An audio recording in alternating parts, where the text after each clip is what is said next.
بسم اللہ الرحمن الرحیم الصلاۃ والسلام علیک یا رسول اللہ۔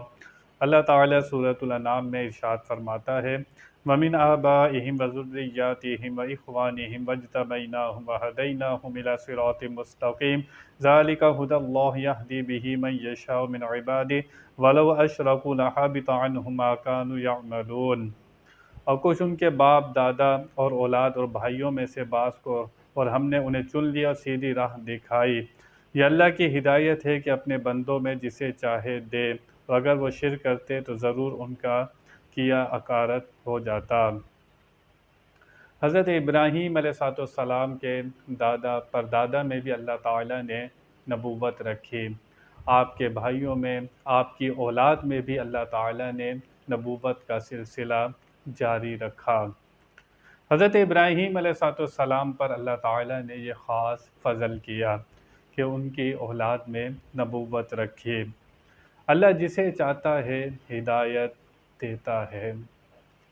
اہدنا الصراط المستقیم۔ ہم نماز پڑھتے ہیں تو اللہ تعالیٰ سے بار بار ایک ہی دعا مانگتے ہیں، یا اللہ ہمیں سیدھے راستے پر چلا، ہمیں سیدھے راستے پر چلا۔ جو روزانہ 5 نمازیں پڑھتا ہے، روز کی رکعتیں 50 بنتی ہیں، وہ 50 مرتبہ ایک ہی دعا مانگتا ہے، یا اللہ مجھے سیدھے راستے پر چلا۔ تو دنیا میں سب سے بڑی نعمت یہی ہے کہ اللہ تعالیٰ انسان کو سیدھے راستے کی ہدایت عطا فرمائے۔ انسان اس راستے پر نہ چلے جس راستے پر غضب ہوا، غیر المغضوب علیہم، اس راستے سے انسان پناہ مانگتا ہے۔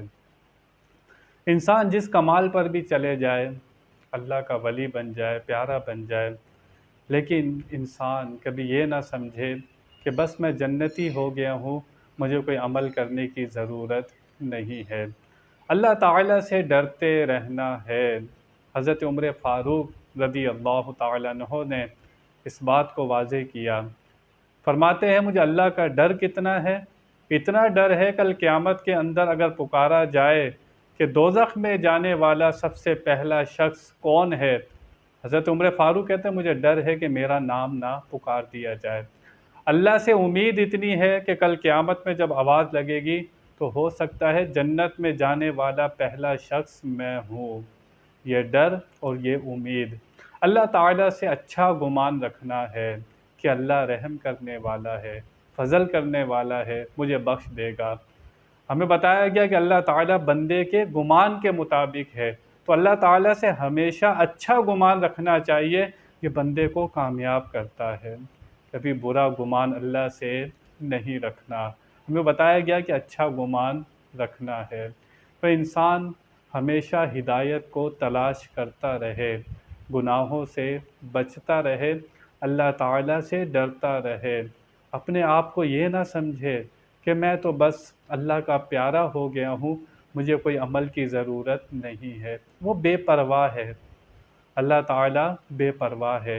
ہم نماز پڑھتے ہیں، جو بھی عمل کرتے ہیں، اس کا اثر اللہ پر نہیں ہوتا، وہ اس کا فضل ہے، اس کا کرم ہے، اس کو قبول کرے۔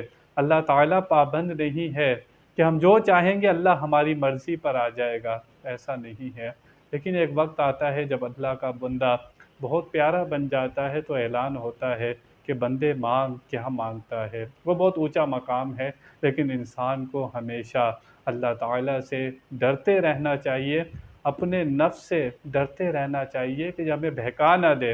اپنے نفس سے بھی ڈرنا ہے، شیطان سے بھی ڈرنا ہے، اللہ کی پناہ مانگتے رہنا ہے۔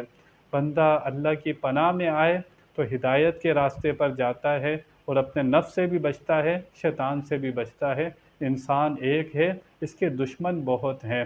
اگر اللہ کی پناہ مل جائے، اللہ اسے ہدایت دے دے تو اس کا کوئی کچھ بگاڑ نہیں سکتا۔ تو ہمیں بتایا گیا کہ اللہ تعالیٰ جسے چاہتا ہے ہدایت عطا فرماتا ہے۔ اللہ سے جب دعا مانگے، یا اللہ ہمیں سیدھے راستے پر چلا، اور ہمیشہ ہمیں سیدھے راستے پر ہی ہمارا خاتمہ فرما، یہ دعا ہمیں مانگتے رہنا چاہیے۔